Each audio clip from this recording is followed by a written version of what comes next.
Hello everyone, welcome back to our YouTube channel let's learn from home. My name is Tanu Rai और हम हमारा chapter 1 सत्ता की साझेदारी करेंगे। मैंने उससे पहले एक सिलेबस वीडियो बनाया है, आप उसे जाके देख सकते हैं, जिसमें आपको समझ में आएगा कि आपको इस सेमेस्टर में आपको इस ईयर में कौन से चैप्टर पढ़ने हैं, किन पर ज़्यादा फोकस करना है, आपको उससे हेल्प मिलेगी। तो चलिए हम शुरू करते हैं। तो सत्ता की साझेदारी जो हमारा टॉपिक का जो हमारा सब्जेक्ट का जो टाइटल है चैप्टर का, हम उसको समझेंगे। पहले तो हम देखिए, हम इस बात को देखेंगे कि हमने पहले देखा था सत्ता की जो साझेदारी है वो किस प्रकार, वो इस प्रकार पिलर्स के रूप में होती है। हमारा विधायिका, कार्यपालिका और न्यायपालिका, ये 3 प्रकार के हम सत्ता की साझेदारी को देखते आ रहे थे। हम ये समझते थे कि ये हमारी सत्ता है, हमारा देश, हमारा संविधान है, उसने हमारा जो पावर है उसे किसी एक व्यक्ति को ना देकर इसे डिवाइड कर दिया गया है। जैसे पुराने समय में क्या होता था, जो संविधान हुआ या नहीं भी हुआ वह या राजा के पास होता था, फिर राजा की पूरी फैमिली के पास ये चलता रहता था। तो लेकिन मॉडर्न जो हमारा टाइम पीरियड है, यानी हमारा जो आधुनिक समय है, उसमें ऐसा नहीं होता। उसमें सत्ता को जितना ज़्यादा विभाजित किया जाए उतना ज़्यादा ये अच्छा होता है। तो हमने इस प्रकार देख लिया कि विधायिका के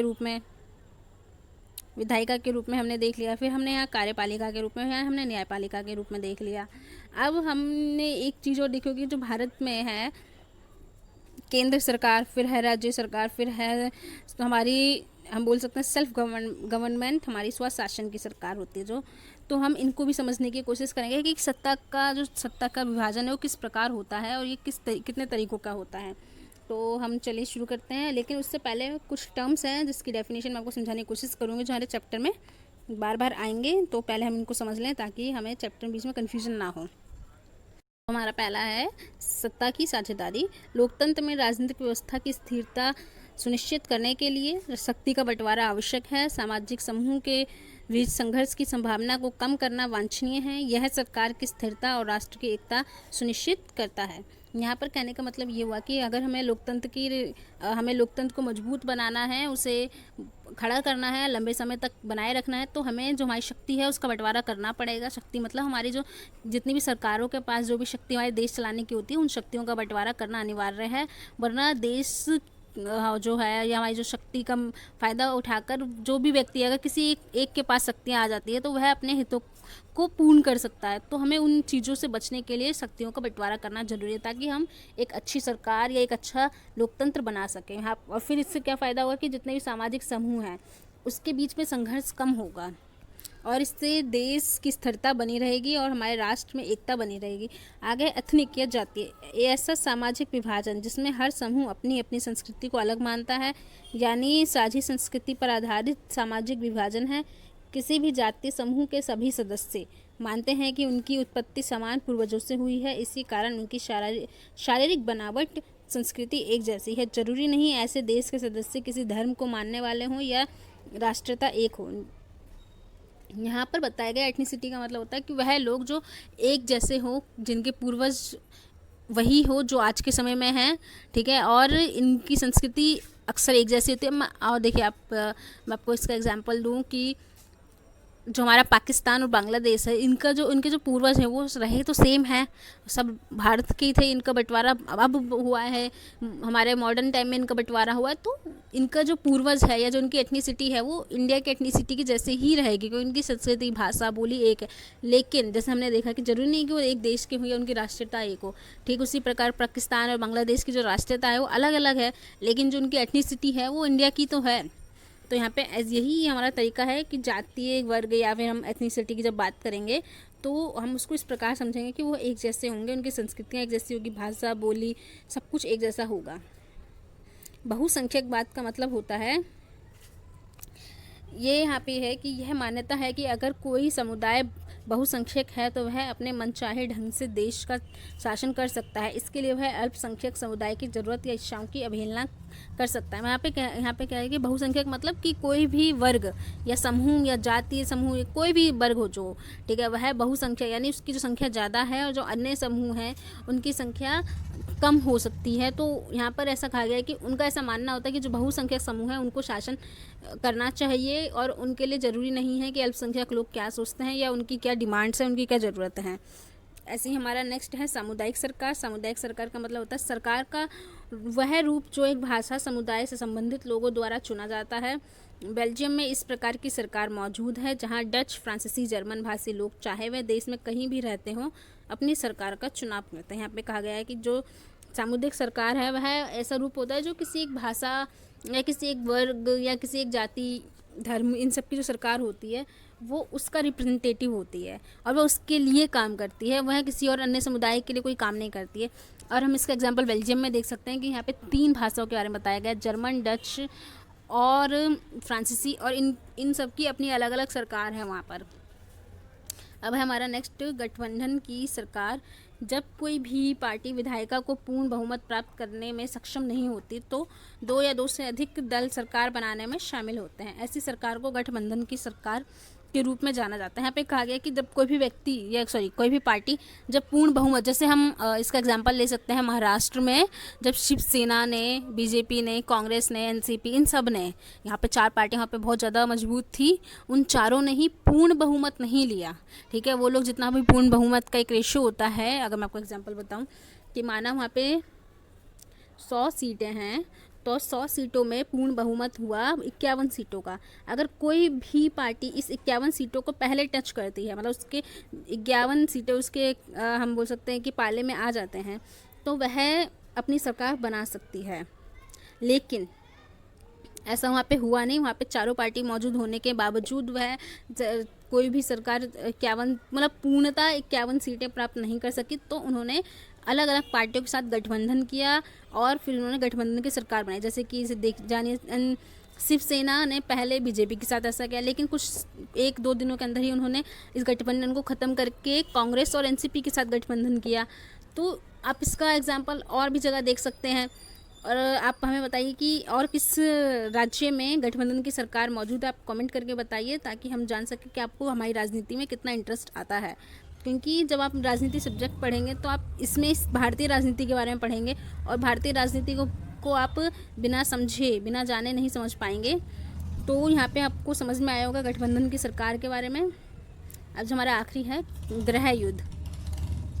गृह युद्ध किसी मुल्क में सरकार विरोधी समूह की हिंसक लड़ाई ऐसा रूप ले कि वह युद्ध सा लगे तो उसे गृह युद्ध कहते हैं। उनका कहने का मतलब है, देखिए आपको पता होगा युद्ध क्या होता है, 2 समूह, कई समूह के बीच में युद्ध। यहाँ पे वही कहा है कि अगर किसी देश के अंदर कोई भी समूह, ठीक है, 1, 2, 3 जितने भी हैं वो आपस में लड़ने लगे और ऐसा लगे कि हाँ ये हिंसक लड़ाई है, ठीक है, ये हथियारों के साथ, अस्त्र शस्त्र के साथ की जा रही है, तो यह गृह युद्ध की स्थिति कहलाती है और इसी को हम गृह युद्ध कह सकते हैं।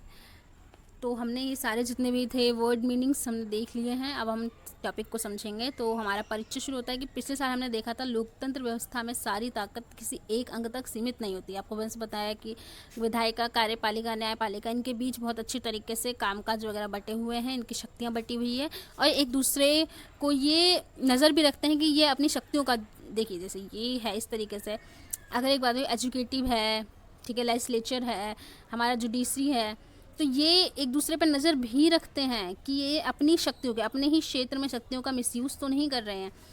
तो आइए हम यहाँ पे जानेंगे बेल्जियम और श्रीलंका की कहानियों के बारे में हम समझेंगे, ठीक है।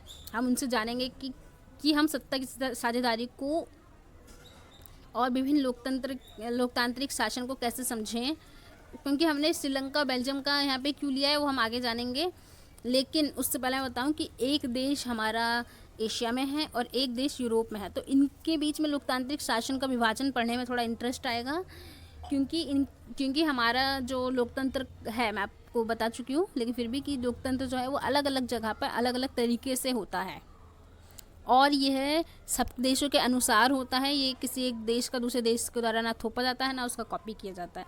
तो हम समझेंगे कि 2 देशों का आपस में किस प्रकार का लोकतंत्र का विभाजन है, लोकतंत्र नहीं, सत्ता का विभाजन है लोकतांत्रिक देशों में। और इस घटना से हमें जो समझने में मदद मिलेगी कि आखिर लोकतंत्र में सत्ता के बंटवारे की ज़रूरत क्यों होती है। तो ये हम शुरुआत करते हैं बेल्जियम से। बेल्जियम और श्रीलंका, यहाँ पे पहले हम बेल्जियम के बारे में पढ़ेंगे। ये हमारा बेल्जियम का मैप है। तो ये देखिए, ये इस प्रकार बेल्जियम का मैप है। बेल्जियम यूरोप का एक छोटा सा बेल्जियम यूरोप का एक छोटा सा देश, क्षेत्रफल में हमारे हरियाणा राज्य से छोटा है। इसकी सीमाएं फ्रांस, नीदरलैंड, जर्मनी और लग्जमबर्ग से लगती है। इस छोटे से देश के समाज को जातीय बनावट बहुत जटिल है। देश की कुल आबादी का 59% हिस्सा फ्लेमिश इलाके में रहता है और डच बोलता है, यानी कि ये देखिए डच, ये फ्लेमिश इलाके में रहता है और डच बोलता है। ठीक है, जो 40% है वेनेलिया में रहता है, फ्रांस जो फ्रेंच लैंग्वेज बोलता है यहाँ पर, और 1% है जो जर्मन बोलता है। ये रहा। अब मैं आपको थोड़ा सा समझाऊंगी इस तरीके से। यहाँ पे देखिए, आप यहाँ पे एरिया वाइज देख रहे होंगे, जो डच है, ठीक है, इसके पास ज़्यादा लोग हैं, जिसका क्षेत्रफल नहीं, इसके हम बहुसंख्या बोल सकते हैं, ये ज़्यादा है। लेकिन फ्रेंच इससे बस थोड़ा ही कम है, लेकिन ये भी बहुत अच्छी मात्रा में है। और जर्मन सिर्फ एक इसका है, 1% रहता है। लेकिन अब हम जानेंगे कि वहाँ की जो लोकतांत्रिक शासन या सत्ता की जो बुनावट है वो किस प्रकार थी। यहाँ पे मैप के माध्यम से देखेंगे, ये रहा कि ये जो हमारा जो रेड जोन है ये फ्रेंच बोलने वालों का है, और जो हमारा येलो जोन है ये फ्लेमिश का है, यानी डच बोलने वालों का, और ये थोड़ा सा एरिया है जर्मन लैंग्वेज वालों का। ठीक है, और ये हमारी ब्रुसेल्स है, वहाँ की राजधानी। अब आपको समझ में आया होगा बेल्जियम के बारे में अच्छे से। देखिए, राजधानी ब्रुसेल्स में 80% लोग फ्रेंच बोलते हैं, 20% लोग डच भाषा का प्रयोग करते हैं। बिल्कुल उल्टा आपको मैंने पीछे बताया यहाँ पर कि जो बड़ा क्षेत्र है वो डच का है और छोटा क्षेत्र फ्रेंच का है। लेकिन अब हम ब्रुसेल्स के बारे में देखेंगे कि 80% लोग फ्रेंच बोलते हैं और 20% यानी कम लोग डच बोलते हैं। अल्पसंख्यक फ्रेंच भाषी, यहाँ पे अल्पसंख्यक यानी 40% वालों के लिए बात हो रही है। अल्पसंख्यक फ्रेंच भाषी लोग तुलनात्मक जातीय रूप से ज़्यादा समृद्ध और ताकतवर है, मतलब इनकी राजनीति में पहुँच है, ये अमीर हैं, ये पढ़े लिखे होते हैं। ठीक है, और बहुत बाद में जाकर आर्थिक विकास और शिक्षा का लाभ पाने वाले डच भाषी लोगों को इस स्थिति से नाराजगी, मतलब उन्हें बाद में समझ में आया कि हम ज़्यादा होने के बावजूद हम कम हैं, हमारे पास राजनीति जो शक्ति है वो कम है, और हम पढ़े लिखे भी ज़्यादा नहीं हैं, ना हम अमीर हैं उतने। इसके चलते 1950 और 60 के दशक में फ्रेंच और डच बोलने वाले समूह के बीच तनाव बढ़ने लगा, मतलब उनके यहाँ भी गृह युद्ध जैसी स्थिति बन सकती थी। ये देखिए कि इन दोनों समुदायों के टकराव का सबसे तीखा रूप ब्रुसेल्स में दिखा, क्योंकि वहाँ पर बिल्कुल उल्टा है, वहाँ पर चीज़ें बिल्कुल उल्टी हैं। वहाँ 80% लोग फ्रेंच बोलते हैं, लेकिन और पूरे देश की बात की जाए तो सिर्फ 40% लोग ही हैं। और वैसे ही जैसे 20% लोग यहाँ डच बोलते हैं, लेकिन पूरे देश में 60% के आसपास से लोग बोलते हैं।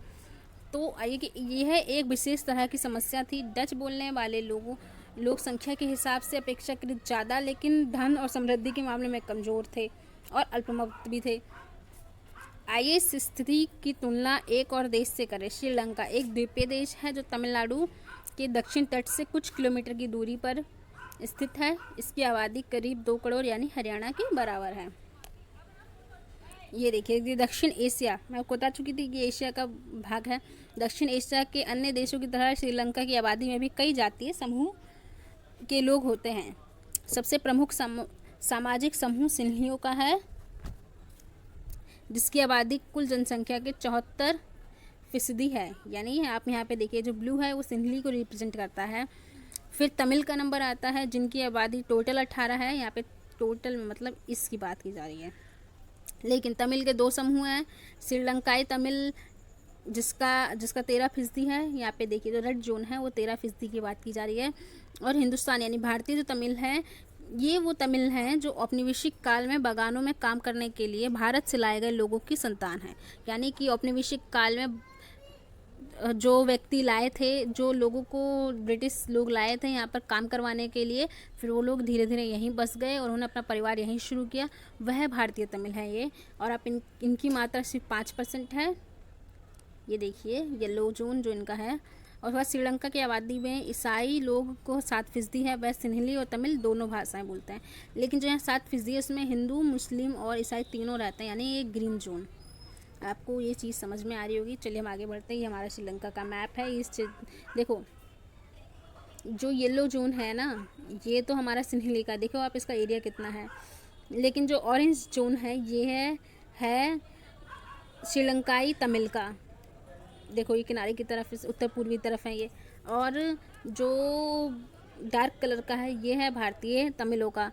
और मुसलमान, ईसाई और अलग जो है जितने भी बाकी बच्चे होते हैं, वो ये जितने डॉट्स दिख रहे हैं आपको, ये छोटे छोटे गोल गोल से, ये उनका समूह है। तो अब आपको आप कंपैरिजन कर पाएंगे अच्छे से कि जो हमारा बेल्जियम का देश था कुछ इस प्रकार है, इधर और इधर वो बहुत क्लियर तरीके से बटा हुआ था। लेकिन अगर हम उनकी तरह यहाँ पे देखने की कोशिश करेंगे तो ये बटा हुआ नहीं है, ये मिक्स है। तो अब हम देखेंगे कि यहाँ पर जो सत्ता का जो विभाजन है वो किस प्रकार होगा और किस प्रकार हुआ, और यहाँ की लोकतांत्रिक व्यवस्था कैसी है। मौजूदा श्रीलंका के नक्शे पर गौर करें तो पाएंगे कि तमिल मुख्य रूप से उत्तर पूर्वी प्रांत की आबादी में है, यहाँ पे इस तरीके से, और अधिकतर सिन्हली भाषी लोग बौद्ध हैं, जबकि तमिल भाषी लोग कुछ हिंदू हैं तो कुछ मुसलमान हैं। अब ज़रा सोचिए कि ऐसी स्थिति में क्या हो सकता था।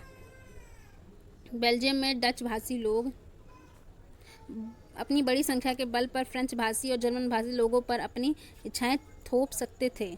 इससे उनके बीच की लड़ाई और बढ़ जाती। संभव था कि इससे देश बढ़ जाता और ब्रुसेल्स पर दोनों पक्ष अपना दावा ठोक सकते थे।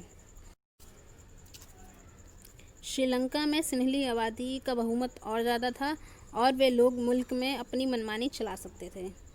तो आपको चीज़ें समझ में आ रही होगी। आज हमने इनका इंट्रोडक्शन देखा है, ठीक है, और हम अब नेक्स्ट जो हमारी वीडियो आएगी तो हम इनके बीच के संघर्ष को समझेंगे और इन्होंने कैसे इन संघर्ष को ख़त्म करने की क्या क्या इनके जो भी पहल थी, इनके जो भी तरीके थे, हम उनको समझेंगे और ये जानेंगे कि इस संघर्ष से हमें या हम भारत की जब हम स्थिति को देखेंगे तो किस प्रकार से अलग है या एक जैसी है।